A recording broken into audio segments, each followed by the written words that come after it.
why you should really consider getting into a long-term, loving, intimate relationship. My name is David Mason, and welcome to another episode of the Dating and Relationship Revolution podcast. I'm a professional dating coach, and over the years, I've helped hundreds of men from over 30 countries find the right girlfriend and wife, and get a better social life in general, and get more and better high-quality male friends.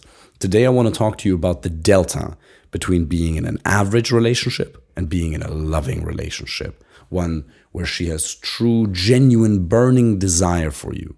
The difference between being single and having a woman by your side who encourages you, supports you, who you're aligned with, who you're truly physically attracted to, just something truly beautiful for the long term. Most men, just like I did with my ex-wife, will settle for a relationship where they're tolerated and not desired. Most men will eventually just give up and say, dating apps don't work for me, Tinder is just a scam, I'm too shy, I'm just an introvert, guess that's the way it's gonna be. Or they're gonna blame some external factor as to why they did not make the decision to find somebody who's right for them. But what I would, at a fundamental level, like to encourage you to understand, or rather remember, is that all the results you've created in your life so far come from the actions you've taken. What you've done and how much you've done. Where do your actions come from? Your thoughts and your emotions. Your thoughts and your emotions guide your actions, and your actions guide your results. So if you don't have a loving, intimate, fulfilling relationship just yet, it's because you either haven't done enough or you haven't done the right things. So don't blame external circumstances. We think in all areas, when it comes to weight loss, when it comes to business, career progression, health overall, mostly society agrees that if we want a certain outcome, then we have to take certain strategic actions over a sustained period of time, and then we will get the outcomes we desire. But when it comes to dating and finding the right one, everybody tells you, just be yourself. Just be confident. Just wait, and the right one will find you. And evidently, that is not the case, because otherwise you wouldn't have had that divorce. Otherwise, you wouldn't have had those failed relationships. Otherwise, you wouldn't be single. Otherwise, you wouldn't have gone through the frustration of installing dating apps, deleting them, reinstalling them, getting back out there, trying to socialize, getting frustrated. If being confident and just being yourself and just waiting was all it took, you'd already have a beautiful woman inside out by your side. So obviously, there's more to it. But it is 100% just a skill set you can learn. And as I said, today I want to paint a picture for you. I want to motivate you. Not that I can, but I want to offer you an idea of inspiration of how beautiful life can be if you have somebody by your side who truly loves you. Because most men, again, the easiest way to point that out is to look at what most men are facing on a day-to-day basis. Most men, when they work a lot, they're being shit on by their wives. They're being nagged. Why are you working so much? Why didn't you come home sooner? Why do you have to go rock climbing? Why do you have to go to jiu-jitsu? Why do you have to travel for business? It's just really frustrating. Now, if you're in a loving relationship with somebody who you're really compatible with, you will sit there, you work a lot, she'll sit on your lap, she'll kiss you on the forehead, and she'll tell you, I'm so proud of you. Thank you. Most men have never heard that in their lives. Most men have never had a woman by their side who, after a long day of work where you're bleeding out of your eyes, you just keep going, tells them, I'm so proud of you. Thank you so much. What can I do for you? That is absolutely possible, and it's absolutely amazing. It only works if you do a lot of things right in the beginning, if you actually learn how to create and sustain attraction. You learn to set boundaries. You create opportunities for her to invest in the relationship with you so that she will actually value you. But it's right there for you for the taking. Another example is, how attracted do you truly feel to the lady intimately? And yes, there's objectivity to attractiveness, 100%. Some people are just like objectively more beautiful than others, facts. But it's also subjective. How subjectively do you feel drawn to the person? Are you going to settle for somebody where you're like, yeah, it's all right, it's okay? No, you should feel really physically attracted to her. Doesn't mean she has to be a model or some nonsense, but the more physically attracted you are to her, the easier it'll be to sustain that level of attraction for years to come. That's a big one, because when you're making love, how excited are you about it? You're like, oh, it's okay. Or you're like, whoa, this is amazing. I can't believe this is actually reality. Or you're, well, I love her though. I love her though. I'm not one of those guys who's superficial, who just cares about looks. I really care about inner values. And most men who say they only care about inner values, they BS themselves because they completely neglect the fact that physical attractiveness really matters. And yes, subjectively to you. Because, yeah, there's objectivity to it, but it's also largely subjective. Another reason you should make it a priority to get into a loving relationship is because it's going to make you more productive at work. Because your attention won't be so scattered. You will have emotional calm and peace. A woman who's truly loving and right for you, she'll add a sense of peace and serenity to your life. The wrong women, they're going to cause a whole bunch of drama. It's going to be exciting. You're going to have a whole lot of chemistry with them, but it might not necessarily be conducive to your longer term career and business goals because there's drama and then your attention is drawn into all kinds of different directions, so you won't be able to focus. I mean, how productive are you the next day if you've had an argument, or even the day? Like, say you have an argument on the morning of, and then you need to go into some business meeting, or you're trying to prepare for a promotion, or you're just trying to set a new record in the gym, you're trying to compete in a CrossFit competition, whatever it is you want to do. And then your mind is 20% occupied with a conflict that you had that morning. As opposed to her supporting you, she was nagging. Now, on the other hand, how productive and successful are you going to be that day if you had a loving morning, she kissed you on the forehead, maybe you made some love, and then you get out there. Well, if you want to compete physically, it's probably a good idea to abstain from making love for a couple of days, but that's an entirely different discussion. But how productive are you when you're just peaceful and you're already looking forward to going home? Not because you want to work less, because chances are you enjoy what you're doing largely. And if you don't, then that's something to consider changing as well. But you have somebody at home who's truly excited about you being there, coming back, and just enjoying the evening hours with her. How much more productive would you be? Another one is family. How on earth are you going to have children who are going to grow up in a protected, loving, caring, kind environment if both parents aren't compatible? I love both of my parents. They're absolutely amazing, but they're truly not compatible in a lot of ways. And what happened to them, what happened to me with my ex-wife, what happened to you probably in the past, what happens to almost everybody who doesn't make a conscious decision to figure this out, is they stumble into a relationship by accident. Oh, this lady happens to be there. Maybe you were referred to her through a social circle. Maybe you meet her somewhere. It's a random date. But you never actually go through a process of comparing options, writing down what your must-haves, your nice-to-haves, and your deal-breakers are, and ruthlessly disqualifying. Then you stumble into a relationship with somebody who by default isn't right for you. The default is an average relationship. And that's what happened to my parents as well. And so they weren't compatible. And so they both suffered in their own way. And you really have to look at, without naming any names, but I know examples of people. I'll tell you my story. I've told my story plenty of times.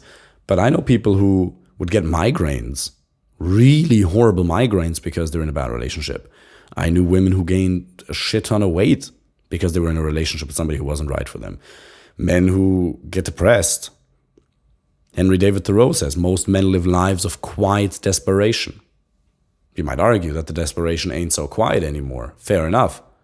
Fact of the matter is most men do live lives of quiet desperation. Tony Robbins says, if you are not happy in your intimate relationship, you are not happy. It is absolutely impossible to not have that area figured out and be truly fulfilled. That is just how we are biologically wired. And so if you want to have children who have role models that provide security and also happiness, because children largely don't just learn from what you tell them, but they copy you, they model you in a lot of ways. If you want your children to be happy, you have to live out happiness. You making yourself happy directly, radically increases the probability that your children are going to grow up happy.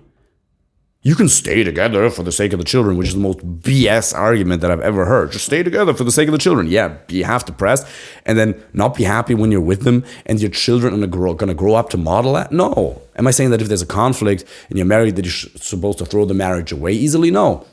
But if you've really tried everything and you realize it's just a lack of compatibility, it's not communication, because there's only two reasons why a relationship would go south, and that's a lack of compatibility, or a lack of communication skills, and you realize in that case it is just a fundamental lack of compatibility which cannot be fixed, only discovered, well then it's better to end it. because otherwise everybody around you suffers.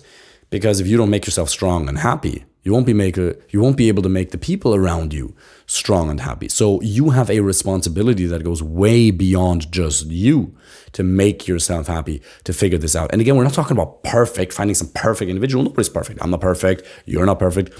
But there's a massive difference between a 5 out of 10 level compatibility and a 10 out of 10 level compatibility. Do you know how beautiful it is to have somebody who is loyal? That seems like a rare trait these days. And while it may be rare percentage-wise, the total amount of women who are out there who are truly loyal is still really, really, really huge. So it's another worry that a lot of men have. Yeah, but all these women, they're just a bunch of hoes. That's not true. Some are a little bit more liberal in their expression, and to whatever you want to do. Who am I to judge? Live and keep living. But there are definitely a lot of women who have more, I don't want to say conservative values, but, well, yeah, at least in the sense, conservative, at least in the sense of loyalty, who have that, who still value that.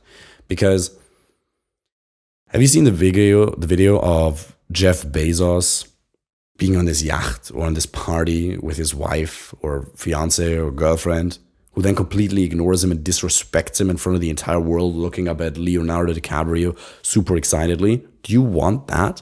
Do you want to be one of the most powerful, influential men in the entire world and then have your woman disrespect you in front of everyone like that?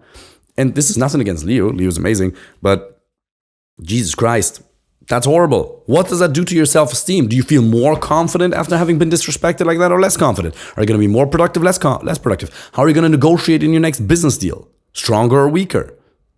Are you going to be maybe passive-aggressive? So I'd really encourage you to find somebody who truly values loyalty. And you can't force that upon somebody. This is something she inherently has to have.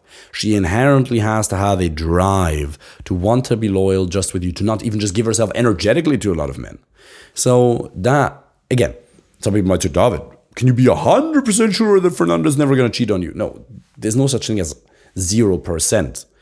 A friend of mine, he did his master's in physics, and he tried to explain to a mere peasant, a mere mortal like me, in physics terms, that the probability for almost nothing in the world is 0, that there is a statistical, mathematical chance for almost anything occurring, no matter how small.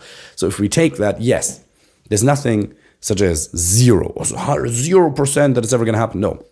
But I think if you choose somebody from a variety of different options, you qualify hard, you read their behavior, you see how that person interacts, then you've reduced the possibility to an absolute minimum that the possibility of cheating could ever occur.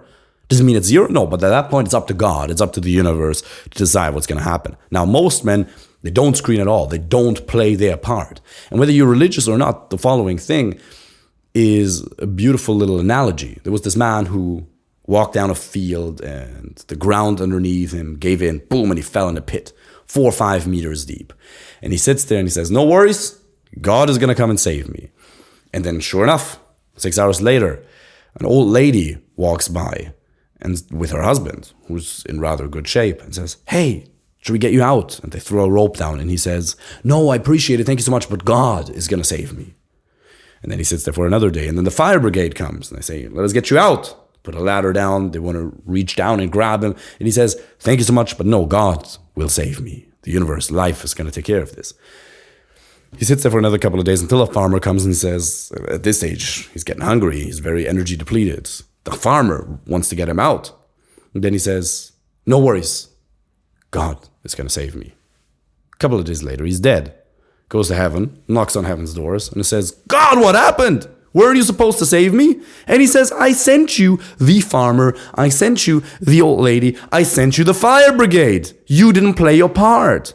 So as much as there's a component of letting go and letting God or letting the universe or life, whatever metaphor you want to put on it, you have to play your part.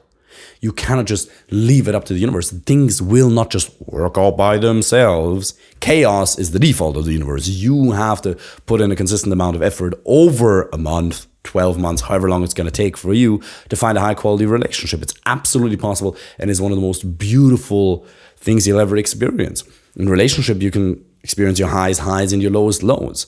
But the lowest lows, they actually don't have to be that low if you set things up really well. I was speaking to a friend of mine yesterday who's dating somebody, and they've had way too many arguments in the first 6 months of the relationship. You shouldn't have any, really. So I told him, break up.